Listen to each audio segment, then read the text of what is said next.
friends, we've got another book that we've read before. This one is just one of my favorite books in general, but we've read it before as a group, Stellaluna. And when we come back together, we have a new book that we've not read before that is written by the same lady, and the illustrations remind me of each other too. So I'm really excited to get to read that book together. But in the meantime, we will read Stellaluna.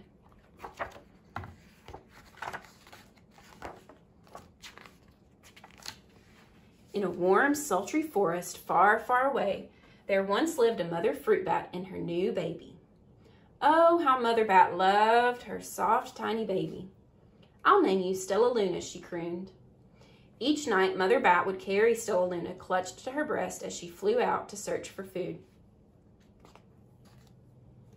One night, as Mother Bat followed the heavy scent of ripe fruit, an owl spied her. On silent wings, the powerful birds swooped down upon the bats. Dodging and shrieking, Mother Bat tried to escape, but the owl struck again and again, knocking Stellaluna into the air. Her baby wings were as limp and useless as wet paper. Down, down she went, faster and faster into the forest below.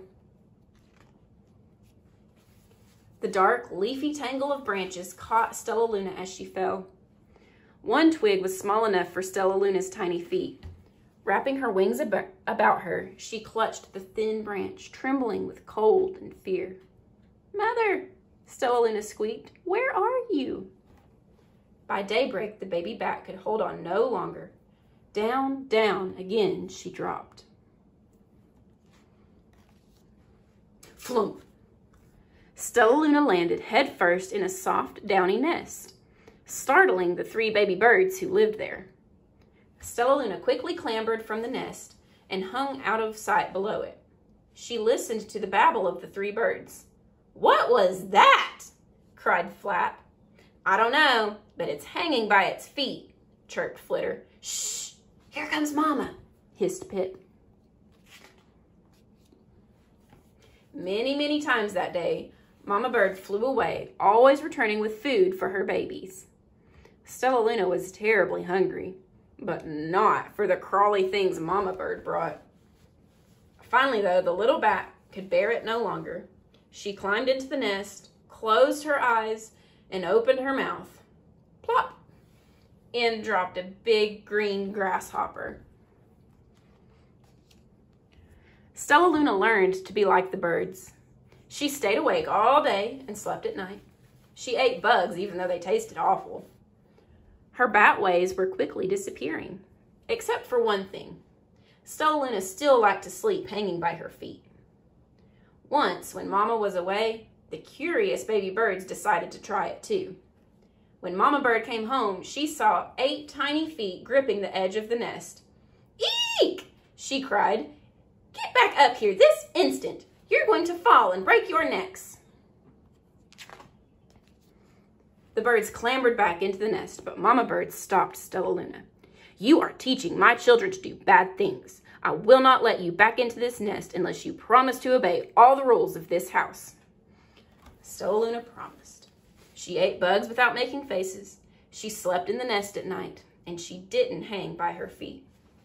Stellaluna behaved as a good bird should. All the babies grew quickly. Soon the nest became crowded. Mama Bird told them it was time to learn to fly. One by one, Pip, Flitter, Flap, and Stellaluna jumped from the nest. Their wings worked. "I'm just like them," thought Stellaluna. "I can fly too." Pip, Flitter, and Flap landed gracefully on a branch. Stellaluna tried to do the same. How embarrassing.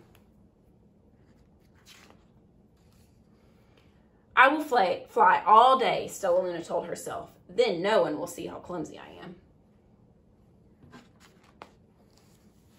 The next day, Pip, Flitter, Flap, and Stellaluna went flying far from home.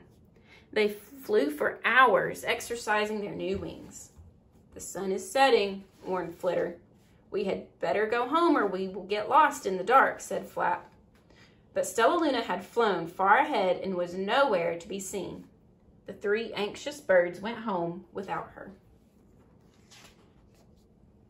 All alone, Stellaluna flew and flew until her wings ached and she dropped into a tree.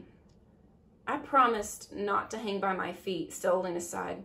So she hung by her thumbs and soon fell asleep.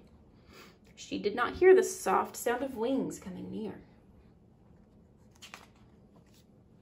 "Hey," a loud voice said, "why are you hanging upside down?" Stellaluna's eyes opened wide. She saw a most peculiar face. "I'm not upside down. You are," Stellaluna said. "Ah, but you're a bat. Bats hang by their feet. You are hanging by your thumbs, so that makes you upside down," the creature said. I'm a bat. I'm hanging by my feet. That makes me right side up." Stellaluna was confused. Mama Bird told me I was upside down. She said I was wrong. Wrong for a bird, maybe, but not for a bat.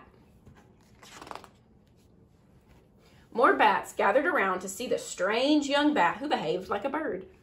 Stellaluna told them her story. "You ate bugs?" stuttered one. "You slept at night?" gasped another. "How very strange," they all murmured. Wait, let me look at this child." A bat pushed through the crowd. "An owl attacked you?" she asked. Sniffing Stellaluna's fur, she whispered, "You are Stellaluna. You are my baby." "You escaped the owl?" cried Stellaluna. "You survived?" "Yes," said Mother Bat as she wrapped her wings around Stellaluna.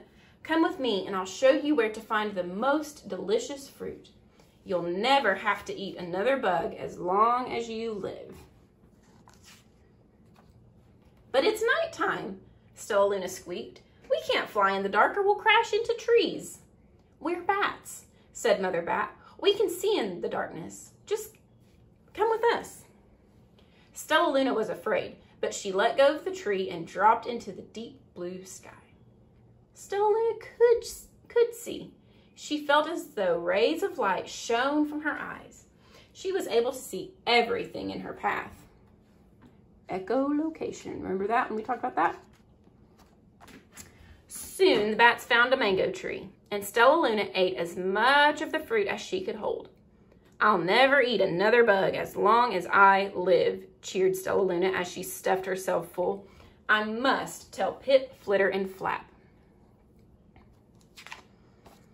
The next day, Stellaluna went to visit the birds. "Come with me and meet my bat family," said Stellaluna. "Okay, let's go," agreed Pip. "They hang by their feet and they fly at night, and they eat the best food in the world," Stellaluna explained to the birds on the way. As the birds flew among the bats, Flap said, "I feel upside down here." So the birds hung by their feet. "Wait until dark," Stellaluna said excitedly. "We will fly at night." When night came, Stellaluna flew away. Pip, Flitter, and Flap leapt from the tree to follow her. "I can't see a thing," yelled Pip. "Neither can I," howled Flitter. "Ah!" shrieked Flap. "They're going to crash," gasped Stellaluna. "I must rescue them." Stellaluna swooped about, grabbing her friends in the air. She lifted them to a tree, and the birds grasped a branch. Stellaluna hung from the limb above them. "We're safe," said Stellaluna. Then she sighed. "I wish you could see in the dark too." "We wish you could land on your feet," Flitter replied. Pip and Flap nodded. They perched in silence for a long time. "How can we be so different and feel so much alike?" mused Flitter. "And how can we feel so different and be so much alike?" wondered Pip. "I think this is quite a mystery," Flap chirped. "I agree," said Stellaluna. "But we're friends, and that's a fact. So even if you're different from your friends, that's okay. You can still be friends." That's why I like this story so much. Bats do things the way bats do, and birds do things the way birds do, and that's okay.